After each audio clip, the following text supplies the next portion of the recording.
Welcome, everybody. We're going to go ahead and get started. Jagaskandoy Indigenous cause. Nagachiwanangin donjaba. Waganak singodawa and dao wazese and dodem. Hello, everybody. Welcome, friends, colleagues, visitors. My name is Crystal Greensky. I am Anishinaabe, Odawa, and Ojibwe of the Three Fires Confederacy. I'm so honored to be here today with my co-facilitator, Crystal Austin, to welcome Dr. Dawn Warne to Johns Hopkins University. Thank you. And Yad Shike, friends, relatives, colleagues, it is really a pleasure to be here with you and to be your host for this evening. She ya Crystal Austin dashijine. Nane shteje tkabahan shlingo ki ani e bashes chindo hashkan hodzo ni e ya na shlingo ki ani re bashes chindo todich itni dashichedo hata e ya sanan. So I am basically just introduce myself in the Dene language, and this is basically just identifying who I am and where I come from. But I come from the heart of Navajo land, near the Chinle, Arizona, which is the heart of the Navajo reservation. But it is a pleasure to be here with you and to welcome Dr. Warne and to be a part of this wonderful occasion. And now I am honored to welcome Dean Ellen McKenzie of the Bloomberg School of Public Health to provide some welcoming remarks and acknowledgement. Great. Well, thanks so much. And it's so wonderful to be here. I was talking to a member of our health advisory board over the weekend, and we were talking about everything that's wrong with the world. And she said, well, tell me some good news. What's happening that's good at the school? And I said, well, this week we are going to celebrate Dr. Dawn Warne coming and joining our faculty. And she had already heard about your greatness, but it really is a special moment. So this is a wonderful time for us to celebrate Dawn's coming, but also to celebrate all the great work that the center is doing. But before we get started, I would like to share a land acknowledgement. We humbly acknowledge that Johns Hopkins University is located on the traditional and contemporary homelands of Indigenous peoples. Our campus resides on unceded lands of the Piscataway and the Susquehannock peoples. We recognize the enduring presence of more than 7,000 Indigenous peoples in Baltimore City, including Piscataway, Lumbee, and the Eastern Band of Cherokee community members. We give thanks to the past, to the present, and to the future stewards of this land, and respect all tribal sovereignty and right to self-determination. So again, I'm so glad you're all able to be with us today, and I'd like to give a special shout out to Dawn's mom. It's a real honor to have you here with us to celebrate this wonderful occasion.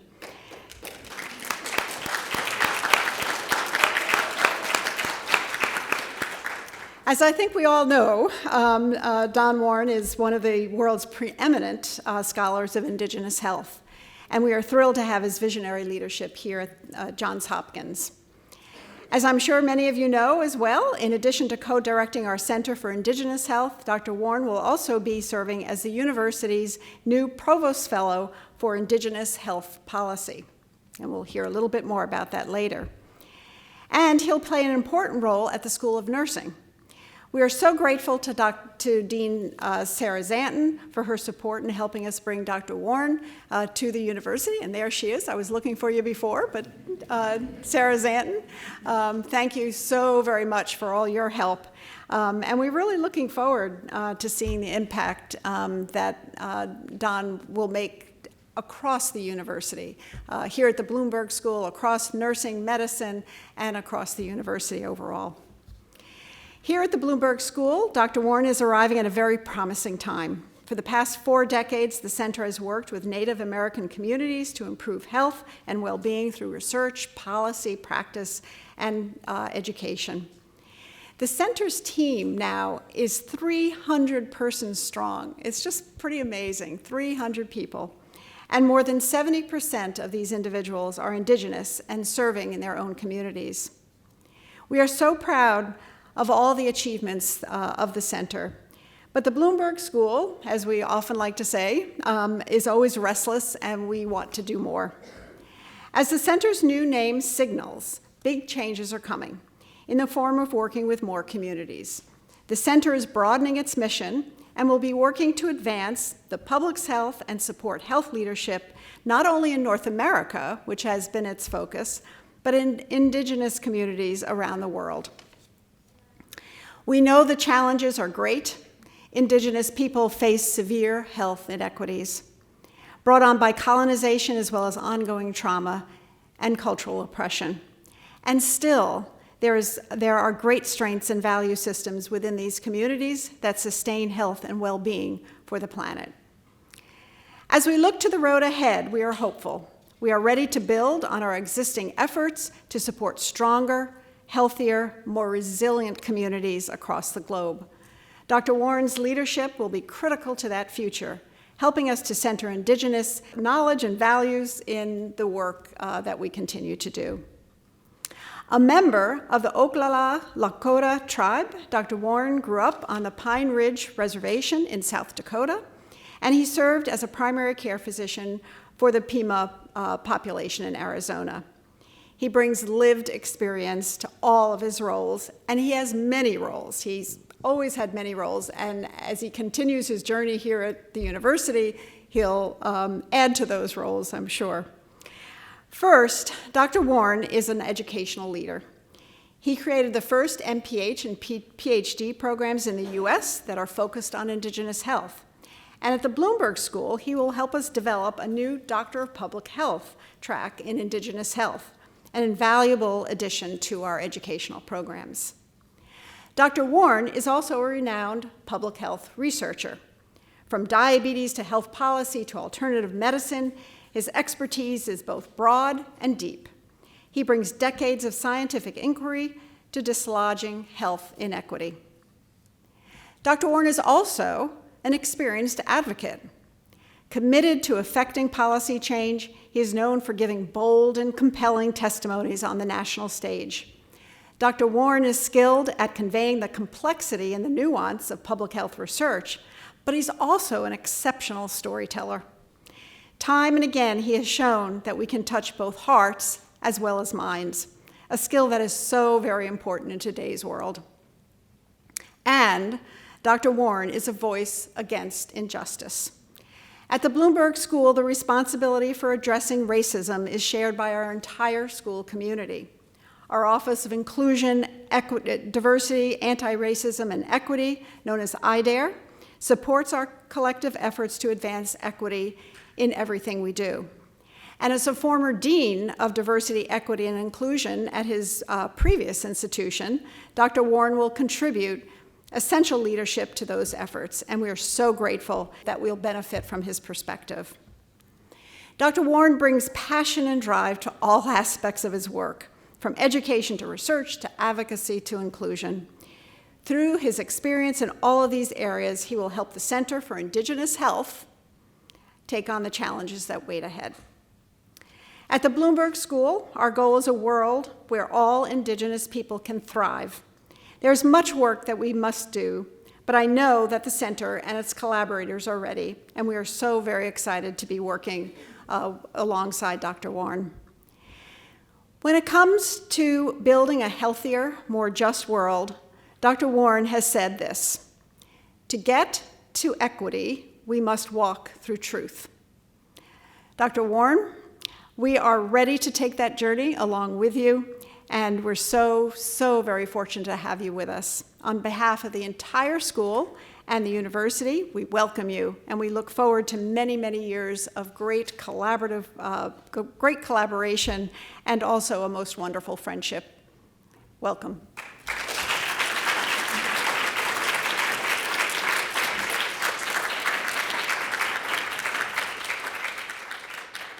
Yeah, Dean McKenzie for those compelling words and the acknowledgement. Thank you so much.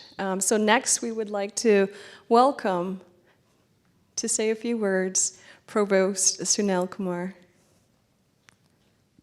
Help me join me in welcoming him. Thank you. Thank you.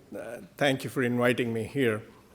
I was trying to remember the last time I was in this room, and it was when we announced Ellen as the dean. So there seems to be a nice pattern here. We are announcing leaders in this room. I chose not to have prepared remarks because it seemed to be not in keeping with Don. Don is a storyteller, and I met him last winter. And I was at that time facilitating what looked like a very good, a stellar faculty appointment in the School of Public Health. By the time he left my office, he had become part member of my office. And in particular, we had wide-ranging conversations about Indigenous people's health. And what began in South Dakota had ended up with the Sami in Finland, and it was for me, it was truly a revelation. And now, having met his mother, I realize how this all came to be. And in particular, we decided, in conjunction with Katrina Caldwell and Dean McKinsey, as well as Allison and Mathu, who have served as unceasing advocates for bringing in leaders who care about Indigenous health. And so thank you for your efforts. And in conjunction with my office, we felt that there was a great opportunity for Don in Washington. So that's the part I wanted to talk to you about. In 10 months, 555 Pennsylvania Avenue will open. This is going to be literally across the street from the Capitol. Used to be a good thing, I'm not so sure anymore, but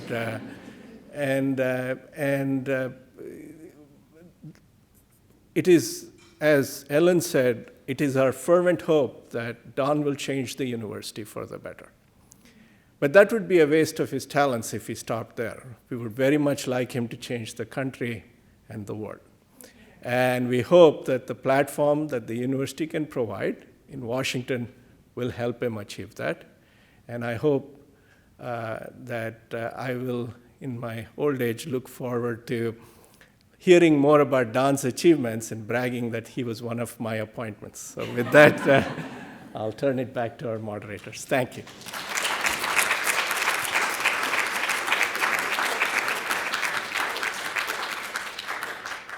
Miigwech. Thank you, Provost Kumar, for those kind and entertaining remarks. Humor is so important in what we do, so thank you. And now it gives me great joy to invite the Executive Director for the Center for Indigenous Health, Dr. Allison Barlow, to give some welcoming and honoring remarks. Great, thank you so much. I just first have to say thank you to all of you, to the universe for this day. So many of you have been such an essential part to make this happen, and our center is absolutely overwhelmed with joy that Don is joining and that our family grows, and all of you are part of our family. I just want to tell you a little story that sort of led our center to this day. And as the pressure of COVID bore down on us in 2020, a counterforce led our center to experience significant growth. And in fact, we grew so quickly that we just developed the mantra, all we can do is everything we can do. And after about a year of just working tirelessly, it was Dr. Melissa Walls, who runs our Great Lakes Hub, who said, time out, time out. She said, we have to go through a strategic planning process. We have to know where we're headed with this. What's going on? What does this growth mean? So our planning process began with engaging all of our now, as Ellen said, 300 team members to apply thought and intention to shape and evolve what our center would be. And besides resulting in this really exciting name change, Center for Indigenous Health, there were two core lessons. And first, there was amazing excitement when we look back on the numbers of Indigenous faculty, senior leadership who had joined us. But also there was some disappointment that our Indigenous leadership was not enough. And to be honest, the incredibly brave Indigenous leaders who are at our school, include Dr. Teresa Brockie, who's here, Dr. Melissa Walls and Dr. Victoria O'Keeffe, they were lonely. They were lonely at the top. So fast forward now, so those were the prime results of this process. And then on November 2nd, I get a text from Melissa, and she says, "Are you listening to Don Warren's testimony with Cory Booker?" And I write back, "No, not yet."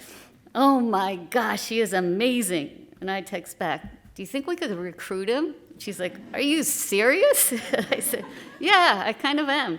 And she said, "Should I reach out to him?" I said, "Go for it." So in a few hours, she said, "You are not going to believe this. He's interested in learning more." So we were exchanging lots of happy emojis. So at the same time, the university under President Daniels and Provost Kumar and Katrina Caldwell was in this intensive push to expand our IDARE practices and commitments. And Dee McKenzie has been a huge champion of that, along with Vice Dean Joel Bowling. So when we brought the potential of recruiting Don to this group, there was just an outstanding reaction. I personally love sports. I love team sports, and I just thought about this team of people and what they achieved.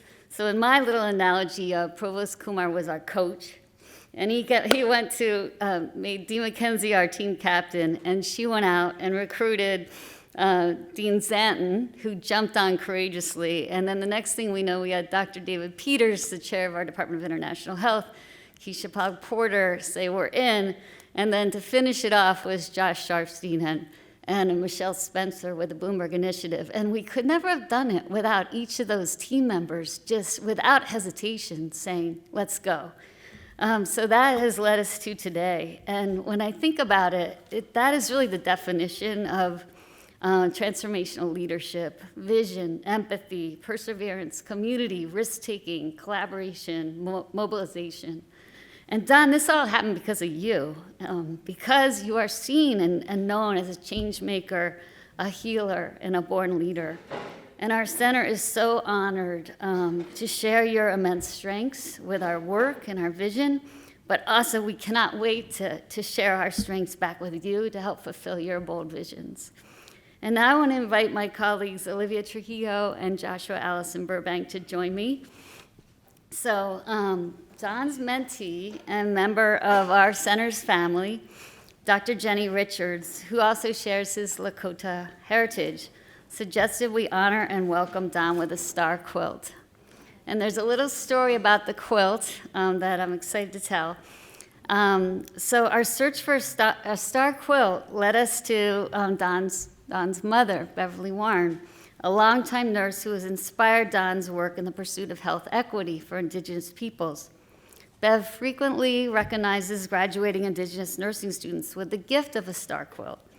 One star quilt in particular found its way to Bev, but she had not yet connected it to its person. So it sat unreserved for some time. And then when Jenny finally put us in touch with Bev to seek out a star quilt, Bev let us know she had a quilt and finally realized who this quilt was meant to honor, her son Don. And when we got this quilt, we were just blown away because it's the Maryland colors. We're like, wow, the universe is really helping us out here. So during a honoring ceremony, the draping of a star quilt around the shoulders of the recipient demonstrates public recognition of a person who has attained or achieved something significant for the people. The star quilt symbolizes generosity, the thoughtful giving of time, energy, and care it took to earn the recognition, the same dedicated qualities necessary to make a star quilt. The action of placing the star quilt around the person represents warmth and safety, the acknowledgement of gratitude from the people. Don, with gratitude for all you have done and all that you will continue to do.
Miigwech, Lance, and Giovanna for that honor song for Dr. Warren. And thank you, Josh and Olivia, for helping. And thank you so much, Bev.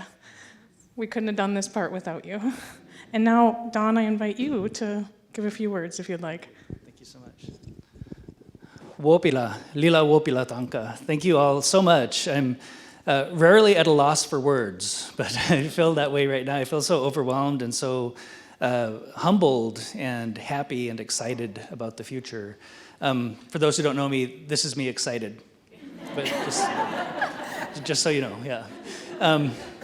But I'm not even sure where to start, and all the acknowledgments that I want to make. And just first, thank you so much for the beautiful songs, Lance, Giovanni.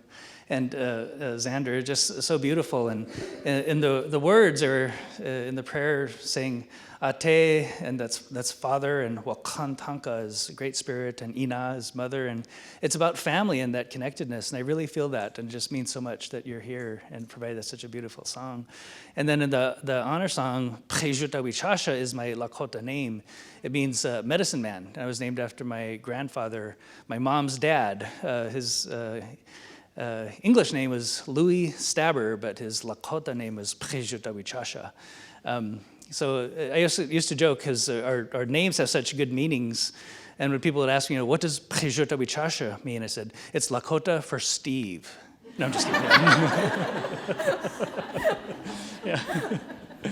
But it means medicine man. And I'm just very fortunate to come from a family with a lot of traditional healers and medicine men and medicine women.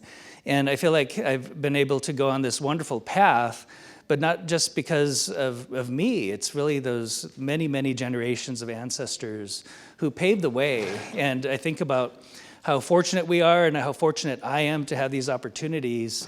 And I just remember when my mom was a full-time public health nurse, and she received an award back in the 1980s as the Public Health Nurse of the Year in Arizona. And during that time frame, what she talked about was so meaningful that she felt deeply honored to be recognized in that way. But remember, there are kids who are going to go to bed hungry tonight. There are people who are suffering right now. And it's good to have honors, and it's good to feel good about what we're accomplishing, but never forget who we're doing this work for. And we have so many people in our Native communities that are really suffering right now, and we need to do more to improve outcomes. And I just couldn't be any more pleased than to be here. I feel like the platform that all of you have created here at Johns Hopkins and with the center is a platform to do really meaningful work. And again, I do like to tell stories. I won't take too much time, but there's a traditional story in the Northern Plains of three sisters walking along a river.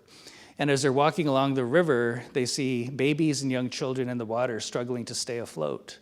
And the first sister declares, this is an emergency, it's a crisis, we need to get the babies out of the water right now. The second sister thinks about that and says, no, we need to teach the babies how to swim so they can survive while they are in the water. And the third sister keeps walking upstream, and the other two get angry with her and say, where are you going? Why aren't you helping us? And she says, I'm going to find out who's putting these babies in the water, and I'm going to stop them. And that's public health. That's the work that we need to do. We need to work further upstream. And when I think about that story, they didn't use the words primary prevention, secondary prevention, and tertiary prevention, but that's what they were talking about. And we have so much value in Indigenous knowledge and Indigenous ways of being. And we can recapture all of that. And the work has to be done in a very integrated and multifaceted way, because we need cultural relevance. We have to respect and honor and incorporate culture, but we also have to have good biomedical science and good methodology, and we also have to have good policy and advocacy. We need all of those things, and I really believe that this is the platform from which we can do that work. And it's not for me or my career or any of us as individuals, it's for the people out there who are depending on us. It's our responsibility to do that work in an effective way. And I couldn't be any more pleased and honored than I am right now to be here with you. And I never realized that the medicine colors, yellow, white, black, and red, are also the colors of the Maryland flag. So this is meant to be, isn't it? So again, to everyone who spoke today and to all of you, I look forward to shaking your hands and getting to know each of you better. But I couldn't be any more proud and happy and pleased than I am right now. So wopila, lila wopila tanka. Thank you all very much. Thank you. Thank you so much, Dr. Warren, especially for sharing that traditional story, so significant and meaningful and appropriate at this celebratory time. But I am extra excited to hand the floor and the mic back over to Lance and Giovanna, who are going to lead us in a celebratory round dance. So we're all here today celebrating, and I invite everybody to join in. Giovanna is going to show us a couple steps, but this will be a beautiful experience, and I hope that everybody joins in. First, I just wanted to explain the honor song that we sang. We were able to incorporate Dr. Warne's traditional name into the song. That's what you heard in the beginning there. But basically, what it says is that it uses the word blehichiayo, which is speak for hard times are coming, so you have to kind of make like the buffalo and kind of, withstand the storm. So it just means, be strong, like hard times are coming or hard times are here. So basically what the song says is that the people are going to need you, and to hard times are coming, the people will need you and to be strong. So in that way, it's just addressing Dr. Warne as a leader, because often our leaders kind of have to withstand all these things that our communities go through. And so in that way, it's an honor song. And also, so we would like to invite you to participate, those of you who know, or everybody actually, into doing a round dance. There's something special that a lot of our Native communities like to emulate, and it happens in ceremony and dance, and it's kind of like a flow, a movement. And for example, everybody has a different thing, but in our tribe, I know it's clockwise. So if we think we move or dance in that direction, we think it's something special. But the more fun version of that is a round dance. And what I like about the round dance is that you can do it with anybody, native or non-native. It's not like too ceremonial, so there's not strict protocols, and you can film, you can take pictures, you can do it anytime, anywhere, and it's just fun. So I'm just gonna do a basic step of, and I'll do clockwise, so moving in that direction. And what I'm just gonna do is bend my left knee and just kind of like scoot to the side. So if we can follow along with his beat, I'll go ahead and I'll start over there.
Meekwich, Giovanna, thank you so much for leading us in that. And then the little tutorial, thank you, Lance. That was amazing. And thanks to everybody who joined in. That was so much fun. And on behalf of everybody here, we just want to welcome Dr. Warne to Johns Hopkins University. So thank you so much for everybody for coming. Lance and Giovanna are going to go ahead and sing a traveling song, but don't feel like this is the time for anybody to leave. Feel free to mingle and enjoy their traveling song. We just want to say thank you once again for joining us for this momentous occasion. Thank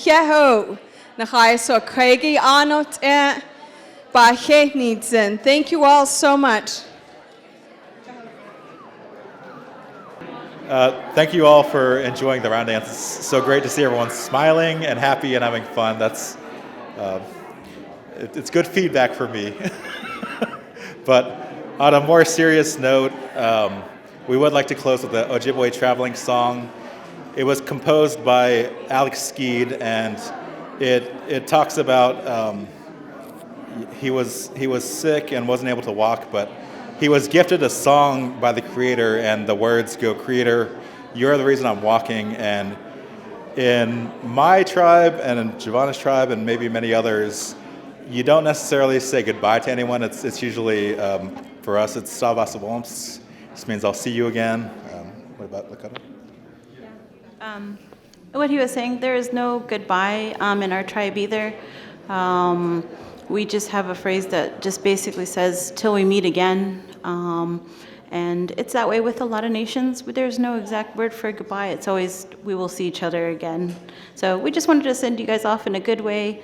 And that'll be the end of our singing.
Yashiman. Oh, thank you very much.